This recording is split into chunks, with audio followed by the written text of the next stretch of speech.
sun is racing.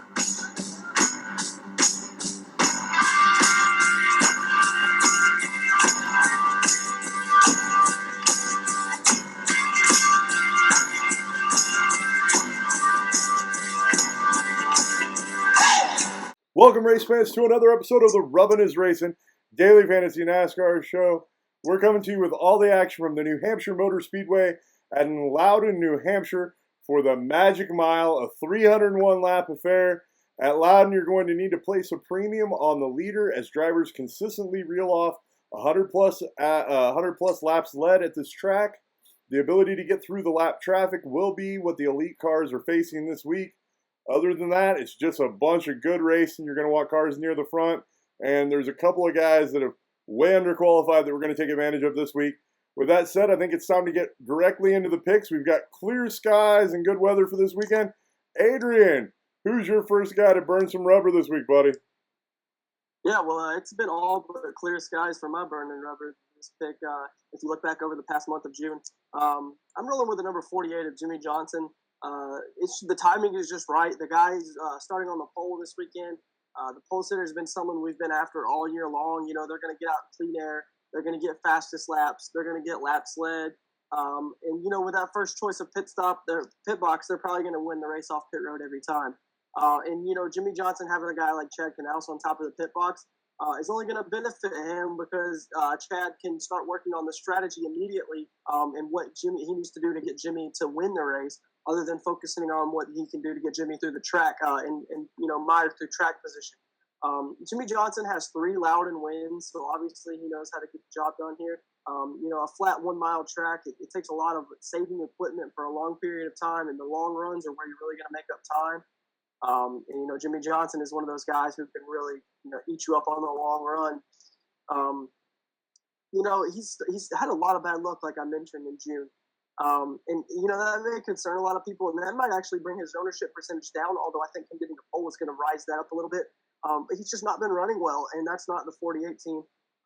And I think he's ready to, you know, kind of shut the haters up. And this is, you know, if you look back over, you know, kind of races that Jimmie Johnson's won, he kind of does it like this. It's kind of like where he comes in after, you know, it's kind of came to a boiling point where everyone says the 48 team is gone.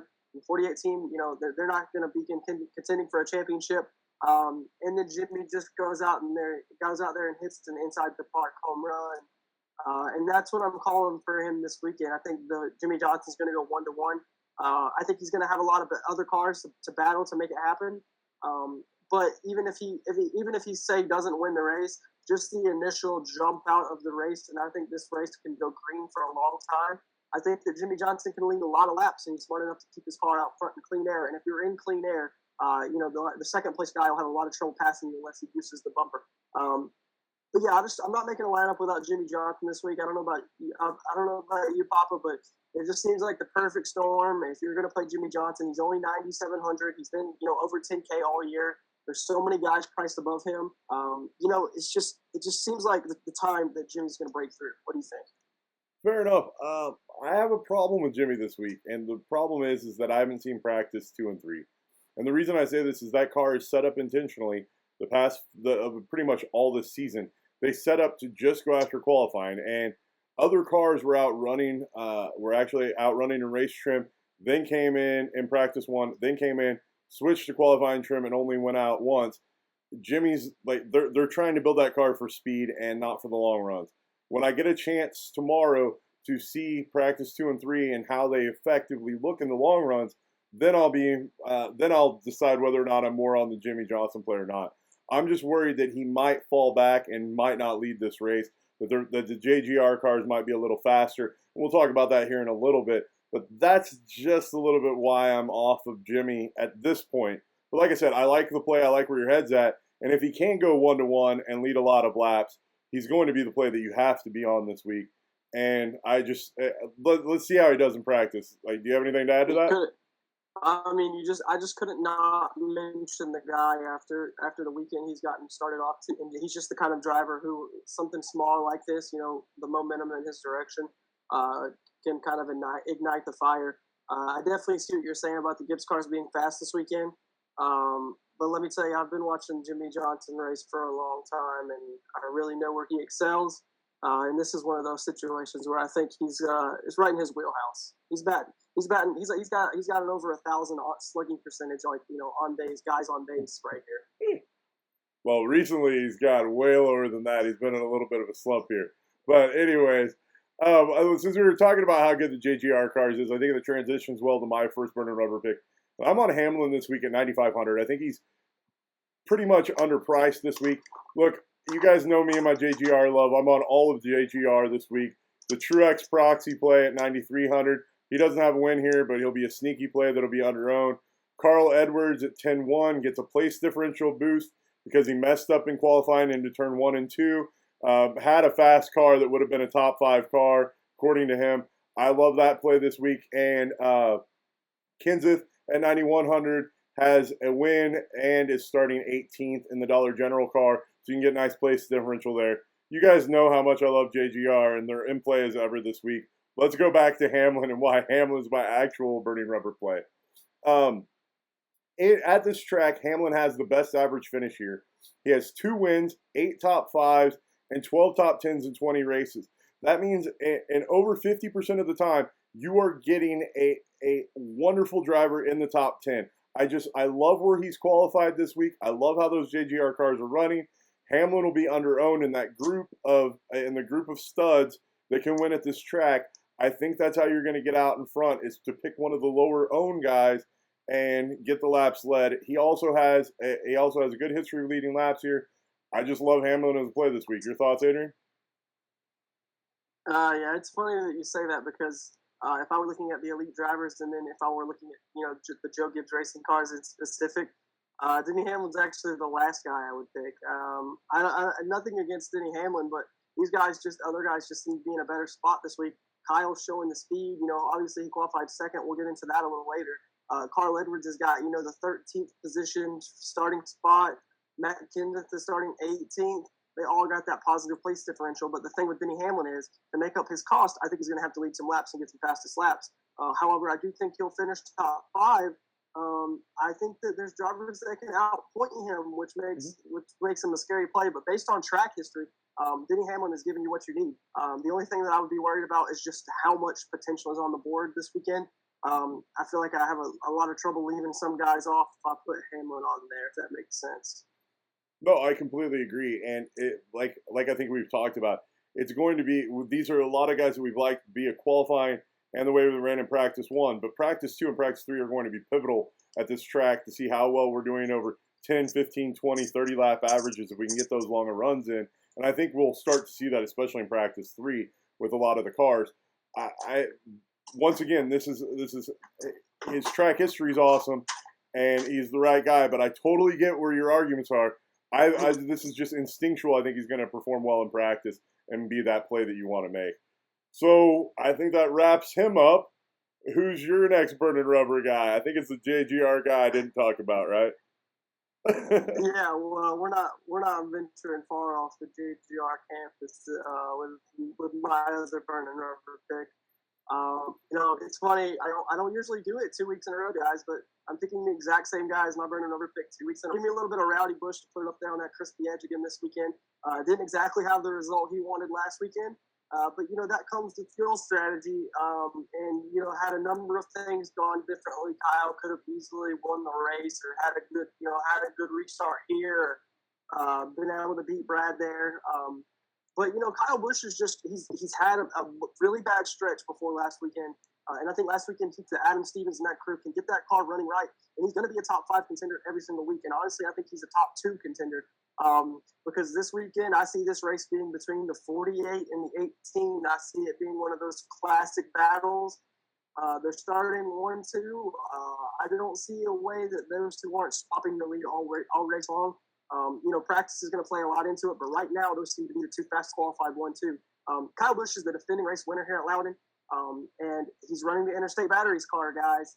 Last time he ran that, this year he won. Last year when he won here, he was running that paint scheme. He runs well in the Interstate Batteries car, whatever it is. I don't know if he just really likes running well for Norm Miller and those guys at Interstate Batteries, but they've been good to Joe Gibbs Racing over the years, so it's great to see that. But Kyle just runs very well in that interstate batteries number 18 for whatever reason. I think he'll record many fastest laps and laps led, as I said, because him and Jimmy Johnson are going to lead all the laps, in my opinion.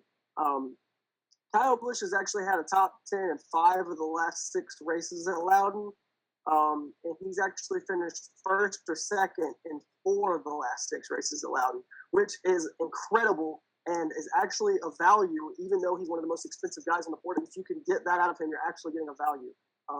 And, with also to add into that equation, he's actually led laps in 5 of the last 8 races at Loudon. Obviously, about the 2 wins he has here as well. Kyle hasn't won in a while in 2016. It's starting to get to the point where people are saying Kyle's, they're starting to count the winless streak number, which is ridiculous because as I think it's preposterous that they could count that for Kyle Busch, because our number is so big in the Bain camp.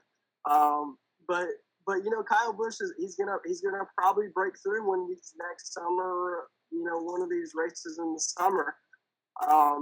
And if Jimmy Johnson is going to win the race like I predicted, he's going to have to go through Kyle Busch and his JGR compadres to do it. So Kyle Busch is definitely someone I'm pairing with Jimmy Johnson, and considering those two my free space. Wow, dude, I love the pick, and to be honest, he was going to be one of my burning rubber picks until you took him. But yeah, he's really fast here, looks really good, track history. And man, you even took my argument. I was going to ask you about how he's in the Interstate Batteries car. Like, you even took that thunder from me. He's just a great play here. And I think it's because he likes riding around in those Interstate Batteries limousines. Those are tight. Have you seen those? Well, I tell you what, Bobby Labonte taught that. Yeah, that's true. But Bobby Labonte taught the Interstate Batteries car how to go fast. He hasn't forgotten it. Right on. Yeah, no, like, me, I'm all on JGR. And I think that transitions as well, because other than Jimmy Johnson, Kevin Harvick, and the JGR crew, there is one other team that dominates this racetrack. And I'm going back to the well again because I was right last week, and I'm going to be right again this week. Brad Keselowski, even though they bumped his price at $10,300, is the right play again this week. Penske, as I said a second ago, just owns this track when you're not including JGR, Harvick, or Jimmy. Like, that's basically all the wins on this track when you total up those guys. I think Keselowski is poised, along with Logano, to put up great fantasy points this week. Kez is at a unique position because he qualified 9th, which gives him even more place potential than Logano. He's on fire, and we saw last week that people were actually starting to get off the Keselowski train, trying to say, well, he can't keep winning, he can't keep doing this, I'm going to hop off and try to be ahead of the trend. Well, that's keeping ownership percentage down on a guy that shouldn't have that low of ownership percentage, and that means the savvy player is taking advantage here. And I think that you can be a savvy player and continue to take advantage of making him the right play.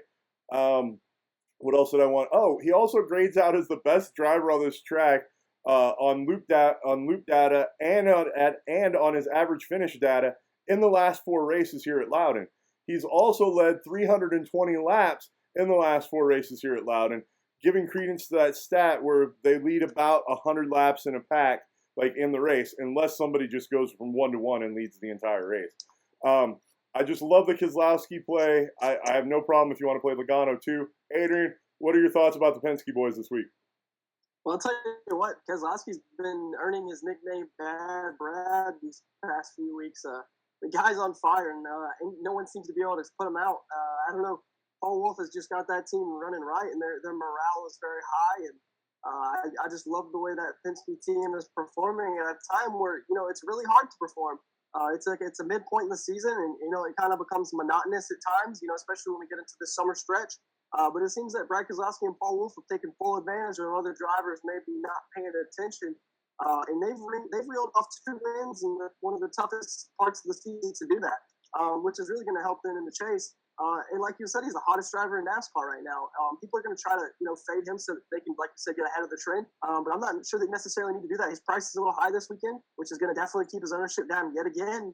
But I'm telling you, if you can find a way, and it's going to be hard, but if we can do it with the guys that we're going to suggest, if you can find a way, I think, to get Keselowski, Johnson, and Kyle Busch in the same lineup, I think it's going to be pretty scary for your competition. What do you think, Poppa? No, that's I was thinking exactly the same thing. That's what I was just like. I was shaking my head in utter agreement. And you know what, dude? Let's go ahead and commit to it. When we get to the lineup building, we'll start off there. We'll see what we can do for everybody and show, since that's pretty much what we believe this week. Well, guys, that wraps up our Burning Rubber segment. It's time to transition into value. As you've seen, we've a lot of expensive guys yet again this week. So we'll go to value. Adrian, this is a prime opportunity for you to get to be a homeboy and homer out here. Who is your value pick, buddy? Oh, well, just consider the opportunity taken because, guys, I'm rolling with Trevor Bayne in the number 6 Advocare Ford Fusion. It's pretty obvious, guys. He's starting in the 31st position, which is incredible compared to the way that team's been running all season long. I would have played Trevor Bayne this weekend starting in the top 20 even. If I can get him in 31st, unbelievable. He'll be on every single lineup I make, and if I make a lineup without him, I'll edit it and put him on there because Trevor's so cheap this weekend. Last weekend they tried to raise his price, and then they dropped it again this week. Thank you, DraftKings. Even though he didn't have a bad race, they still dropped his price. But I mean, the guy's just the right play in this position starting in 31st. He's just great salary relief. He has a top 20 in 11 of the 18 races in 2016. His ownership has been around 10% all season long. Some races it's been 5. Before people really started to notice how much this team has improved, it was hanging around 5 for a lot of the season. He has a top 15 in 5 of the last 7 races in 2016, guys.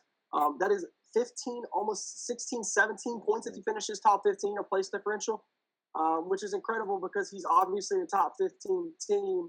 Because remember, this team is only 10 points out of the chase right now. So they're really going to be pushing for a good run, and Trevor's going to be really smart about taking care of the car with the races winding down until we get to the start of the chase. Yeah, without Dale Jr. in the field this weekend, Trevor's going to move into the chase with a good run if he can just finish top 15, top 16.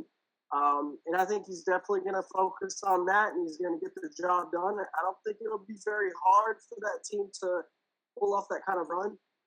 He's only finished outside the top 25 twice this year, and those finishes were 27th and 28th. So there you go. He's finished 3 spots. His worst this season, he's finished 3 spots better than where he started. I think my argument ends there. What do you think, Poppa? Dude, I think your argument's so solid, and I'm so on that play as well that I'm not going to comment, and I'm just going to move on to the other part of that team that I'm on for value, which is Biffle. And I told you guys about it last week, and I was just stone cold right. He was the best value play you can make last week. At 6,600, he's the play you needed last week, and he's going to be the play you need this week. And he's only starting a couple spots ahead of Bayne. They both Roush Fenway had an epically poor qualifying performance. They just were not ready to qualify at this track. It looked like I expect them to right the ship during practice 2 and practice 3. Watch those guys fly up the board. They're both in contention. For the chase, they both need points. They both can move forward. And what's awesome about Biffle is he actually grades out as a top 15 driver on this track. So with awful place differential, you're going to get those points most likely, plus the place differential points. I love the Biffle and I love the Bayne play. I don't think you want to be anywhere but there for value for the most part this week. We're talking about a couple other guys. Do you have anything to add to that? We're basically just touting Roush Fenway like crazy. Well, to be honest, my mantra is touting Roush Fenway as a person, being such a big Trevor Bayne fan. So that was already out the window years ago, Poppa. But I love Greg Biffle this week. He's in a great starting position. He's only starting 3 spots ahead of Trevor Bayne. And guys, the best part about starting these guys, these Roush Fenway boys, is they only really need to finish in the top 20 to pay off their salary, and they really don't even need to do that. And they've shown all year long that that's something they can do. In my opinion, Biffle is a top 12 driver. Trevor is a top 15 driver. And I'm not saying he can't improve on that, but I'm saying that that's the point that I see, the race playing out. I think that Trevor and Greg Biffle are going to be right there in the top 15. They're going to be battling with your Casey Canes and your Eric Almirola and stuff like that. They're going to be right there in the top 15 with those guys, and actually at a lot cheaper cost. With those guys being both under 7K. So yeah, I'm all over this week just seems like it's playing out too well. I don't know. I look at the board and the plays are just so obvious this week. I just hope I'm not wrong because it seems like it's pretty chalk so far. No, I feel you. It feels like certain plays are kind of like grabbing you, slapping you in the face. It's like you kind of have to play me, and like I'm seeing the right deviations from it, but at the same time, I'm not sure I want to jump there. But I'm comfortable with those deviations. But yeah, I'm with you. So, who is your next value guy? Since we apparently love Roush Fenway as our first two. Yeah, well, I'll change manufacturers, and this is going to play on what you just said about a play looking at the board and it just slapping you in the face. Mm-hmm. How about a little Ryan Newman love driving the number 31 Wheeling car for Richard Childress Racing, guys? It's just the right week to play Ryan Newman. This is Ryan Newman's best track. This is Ryan Newman's favorite track based on a statistical basis. He is starting in the 25th position, guys. Which is absurd because I would have played Ryan Newman starting 6th this week. I'm not even going to kid with you. Ryan Newman is just that good here. He has 3 wins. He has 17 top 10s and 28 starts. He has the second most laps led him. He has an average Loudon finish of 13th, which is 12 positions better than where he's starting, just on average. And I'm going to go ahead and list off a couple of races here. Since the All-Star break, this team has actually really turned the corner. Their point totals in order since the All-Star race have been 38.5, 42, 28.3, 45, 34.5, and 52, which 52 would be that third place finish last weekend, which was incredible if you had Ryan Newman on your lineups, and I hope you did.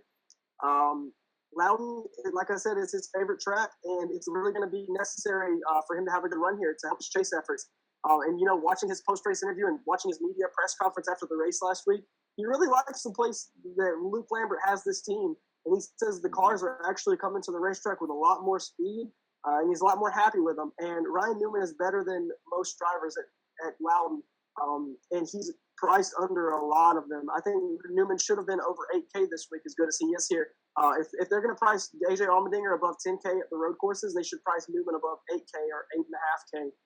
At this track. He's just that good here, and it's just that obvious of a play. I really hope you listen and play Ryan Newman this week. Dude, once again, I can't say I agree with you enough. Like, it's just the right play. You gave all the stats on the backing. We're on the same page here. Like, just under qualification, like positive place differential, and great track history. I just love the play this week. Now, since we gave you basically the chalky chalk of value, I'm going to reach down and I'm going to give you the craziest value play of the week. And let me explain before you, yell at me, cuss me out, and light up the YouTube page. I'm going to tell you Matt DiBenedetto at 5,100, who qualified 16th, is actually a legit value play. Now, hold on. Wait a minute. I know all of you are like, there's no way he's finishing 16th. All right. I've done the math. As long as he stays in the top 20, he more than pays off his salary at 21, even if you include the negative place differential of 4. I think, as well as that car was running in practice and qualifying, that's where that car is set up to run this week. And if he can stay in the teens at 5,100, you are going to punish people because everyone and their brother is going to jump off of this play worried that he's going to fall backwards. He doesn't have a great track history here, but like I said, I think they finally got this car dialed in, and that car looked really good. Follow this play over practice 2 and 3, because if he's running in the top teens in practice 2 and 3, I'll tell you this much, I'm definitely using him as a play, especially as a swerve, to free up more value to be able to get in the Newmans of the world and the Kyle Busches and the Jimmy Johnsons. I think on some lineups, you're going to want to do that. You're going to want to utilize him as long as he practices good. Now, granted, guys, it's a risky play. Either he's going to pay off and be the best value play, you're going to be like, Poppa, you're the man, or he's going to go to the garage and be an utter epic disappointment. It's going to be one of the two. I think you have roughly a 50-50 shot. Adrian, what's your call on it? Well, you say it's a risky play, but wouldn't it also be a risky play to create a lineup and be, say, one of 45,000 people in a $3 contest like 45,000 people do every single week? And if you were crazy enough to throw Matt DiBenedetto on there, and he was crazy enough to finish in the top 10 like he's done before this year, you'd be crazy enough to take first place in a GPP, and that's what it's going to take. It takes crazy, guys. That's what these GPPs are about, and that's how it always ends up going. Matt DiBenedetto is just dirt cheap. That car has been super, super fast. I don't like that he qualified so high, but it's going to keep his ownership percentage down. And if he can finish top 22 or 23, which I think is doable, I think he pays off, according to the math. And it's just like, would you want a driver who can show that he can run, at that price, run in the top 25? Or do you want to play Michael Annett, who's going to run 35th all day? I think you want someone who's got a horse in the race. And I like the Cosmo Motors number 83. Even though we qualified a little high, I think it's just a sneaky play. It's not someone that I'm totally just going to be all over. But I do think it's a sneaky play. No, and I think like at the highest of days, he's at what, like 4% owned, and I think people are going to stray off. I think people are going to stray off because of overqualification. And like I said, if he does what he should, you'll just own people in GPPs. Like, I love that analysis, Adrian. All right, man. Now it's time for everybody's favorite segment. I know without Liehr here, guys, we're missing the burner rubber baby and some of the anger, like, discussed between some of our picks, and we're definitely missing the Rain Man plays. But now it's time to send people to the garage. Now, remember, this is where we talk trash on drivers. Either we don't like them, we don't like their track history, we may not like their pricing on DraftKings. There's a myriad of reasons why we would send this guy to the garage. Remember, it doesn't mean necessarily that we think we're going to wreck or that they're terrible. They're just a terrible play for daily fantasy purposes. Adrian, who's the guy you're sending to the garage this week, buddy? Well, don't get confused here, folks, but the same reason I'm sending this guy to the garage, and I glorified the Matt DiBenedetto play, but it's just like I said, that's the GPP aspect of it. I probably would have picked Matt DiBenedetto in this spot. From a general standpoint, if you have limited exposure, I would have probably put Matt DiBenedetto in this spot as going to the garage. But guys, it's kind of the same vein. I'm going with David Reagan. And the reason that I don't like David Reagan or Matt DiBenedetto is just in a mass format. If you can play them, once or twice. But if you're playing only 3 or 4 lineups, guys, don't play these guys. They're not the safe place to make risky. Go ahead and play them. But David Reagan is starting in the 23rd position, which is a little high for that BK Racing team to qualify. Obviously, his teammate Matt DiBenedetto is running very well this weekend too. Practice is going to tell a lot about how good those cars actually are. But just based on, he's really cheap, but he's, what is he, 50, 800, like that, David Reagan. I just think for what his price is, you're not saving the money like you are with DiBenedetto. And then Trevor Bayne is, not that much more money than David Reagan is. And, there's just many faster and better funded cars behind him. You've got Menard and Newman, the RCR cars. You got Biffle and Dane, the Roush Fenway cars. You got Danica Patrick and the Stuart Haas car. I just think the equipment is better. I don't know that Reagan's car will last the whole race. It usually does, but I know that Ryan Newman's car, I know that Trevor Bayne's car, and Greg Biffle's car are going to last the whole race, and they're intending to run the entire race. So for that reason, I'm just going to stick to my guns this weekend, and I'm not really going to stray too far down into the punt plays this week. No, dude, I completely understand, and the reason why I don't think you should stray too far down into the punt plays is because a lot of them are just suspect this week at this track. And unless we see some really good speed out of them, you're literally banking on a wreck at a track where that doesn't come at a premium, right? This isn't a Daytona where we're going to have big ones taking out a bunch of the field, traditionally anyway. I follow the same sort of thing that you did, and I went for a guy that I thought was also priced too high for what he is. Plus, I've got an overqualification here. I'm telling people to fade AJ Allmendinger and sending him to the garage this week at 7,100. He qualified 3 spots better than his highest finish here in the last 6 races at Loudon. He has one 10th place finish, which is where he qualified, and that's all the way back in 2010. He's too expensive to risk the negative place differential at this track, and I can literally count at least 10 drivers that I have that I like better that are starting behind him. And that's problematic for any driver, but much less one that's cost you $7,100 when I can spend $6,100 on Bayne or $66 on Biffle or even take a better risk, in my opinion, at $2,000 cheaper and roll the DiBenedetto dice at qualifying 16th. I would just rather do that and save the $2,000. That's my argument for why I'm sending the dinger to the garage this week. Adrian, your thoughts? Yeah, I mean, there's just too many better plays around Adrian Allmendinger this week. If you look at the board, I like Jamie McMurray starting in 19th. That's obviously a good play. You know, McMurray's a good driver, and he didn't qualify too well. You got Ryan Newman, who we've already talked about. You know, you've got Ryan Blaney, who the kid was on fire last weekend and was going to be a great play if he didn't try to get a little too aggressive and lose his car on that one, you know, trying to make some passes. But, you know, there's just better drivers priced around him who have shown that they can run in the top 10 this season.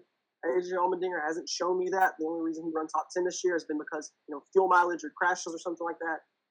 He's just not someone I'm going to spend that kind of money on, especially when if I'm picking at that salary, I'm picking Trevor Bayne and Greg Biffle every single time like clockwork. Yeah, I mean, it's just that easy for me. Just there are guys that are priced right in that same range that I'd rather spend the money on, and it's that simple.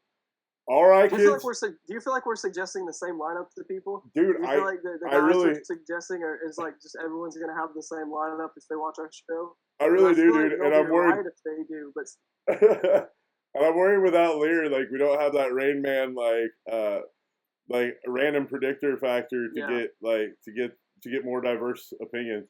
Instead, you and I are just seeing. Apparently, you and I are seeing this race this weekend the exact same way. Well, we can just we'll reinforce everyone's opinions. That's our job. Hey, if we're wrong, we're going to be wrong together. How about that? Yeah. All right. We've been right before though.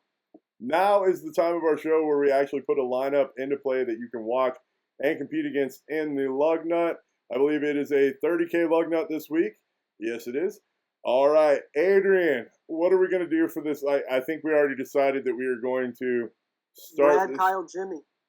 Kyle, Jimmy, and where else were we going? Brad, right? Poppa, can you explain for the viewers why we feel like you have to start your lineup off just based off there this week, just based on the way these races have been going and the way we've seen it be between a few drivers? All right. The reason why we're both to explain the reason why we're starting off there. First of all, we've talked about Keselowski gets you a nice chunk of place differential and has the ability to run as a top 3 car, if not win this race. Jimmy Johnson starting on the pole should be able to go out and lead laps. The only person that most likely will contend with him to lead laps, other than Brad Keselowski, is Kyle Busch. At this track, we're placing these 3 drivers as a premium that they're going to be the ones that are leading laps, and they're going to be the ones to get the place differential. Hopefully, the design of this lineup is what we want them to finish 1, 2, and 3, ideally, for this lineup. But that's what you're trying to do there. You're trying to build that. You're trying to chase the highest total of points, which are going to be the points for the fastest laps and laps led, which happens when you're up near the front and or chasing the leader. Anything to add to that? I couldn't agree more. I mean, you're gonna have to like the dominator points are what wins these GPPs, and usually you're having to pick it's usually the way I've seen it is there's gonna be 3 guys that are gonna go out there and have over a 70-point day. And if you can find a way to find those 3 guys and put them on your lineup, the rest of your lineup really doesn't matter. And with there being such good value on the board this week, we can do that. We can play those guys because we have the DiBenedettos out there and we have the Trevor Baynes out there to ease our salary relief when we're spending over 10K on 2 out of 3 guys. So when you start that core of 3, it leaves you with $6,500 per driver remaining. Right? If we go ahead and reach down, we're already on the Bayne train. That's 64, right? Mm-hmm. Put Biffle at 66. You're left 6,500, and you have Eric Amarola on down. Now, here's where we were talking about just a little bit, like with the show, of why you would be interested in a Matt DiBenedetto play. For example, if I'm not recommending you do this, but I just want to show you guys what happens. If you take and scratch Biffle and throw him on there instead, right? That gives you $8,000 for the remaining driver, right? That gets you all the way up to Casey Kane, Ryan Newman territory. Then you can make your Newman play with Bayne and DiBenedetto, right? Mm-hmm. you actually have enough money left over that you can swap Bane out for Biffle if you want. But basically, that's what you're left with. You're in that wheelhouse. So I'll go ahead and pull that off, and let's go back. Were we gonna just roll Bane and Biffle and then try to find another? I like the Bane and Biffle combination a lot. All right, I do too. I think they'll work together to get through the field as well, and around. Hey, can you go ahead and read off the drivers we have? Can you read it from 6K up who we have left? Like on our so we have on our lineup, or who's left in the field? Who's left to pick? Yeah, we got one more. Well, I'm gonna go ahead and include Busch here at 57. So we have Busch here at 57, Castle at 59, Mears at 61, Danica at 63, and Amarola at 65. All right, so I don't want to be the crazy guy here, but in this situation, I'm playing Danica Patrick. She had a bad qualifying effort. She qualifies for Poppa's rule of qualifying 25th or worse.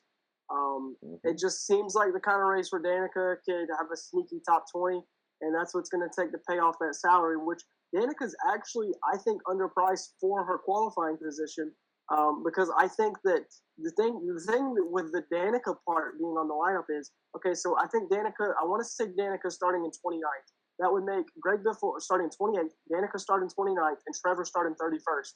If we're going to take, okay, then we have our other three drivers. We're going to start first with Jimmy Johnson, second with Kyle Busch, and those two guys are going to lead the laps while we have Bane, Biffle, and Patrick working their way up through the field, just building points at two at a time as they go through the field. And then you have Keselowski starting ninth, who's going to get also more place differential before he goes up and joins Kyle Busch and Jimmy Johnson. I think it's just the perfect mix of guys at the front and guys at the back, like we always talk about. You're going to need, and guys and gals. And if you look at Danica, where's she? This the Danica Patrick right there. Look how sweet she looks. We got to put her on the team. Hold on, let me switch back so people can see her. You see her? Oh yeah, right behind him. No, traditionally, like I would have. Danica play. What's your opinion right there? If you have that salary left, what are you doing? Like, what do you think about the Danica play? You want to explain that to people? Well, the problem is that she doesn't traditionally run well here, to be honest. But when you only have that little bit of salary left, she might be the best option. No, that's what I was getting ready to say. Is I think she may be the best option of what we had left. I mean, honestly, I don't think you can fault yourself for playing any of those plays there.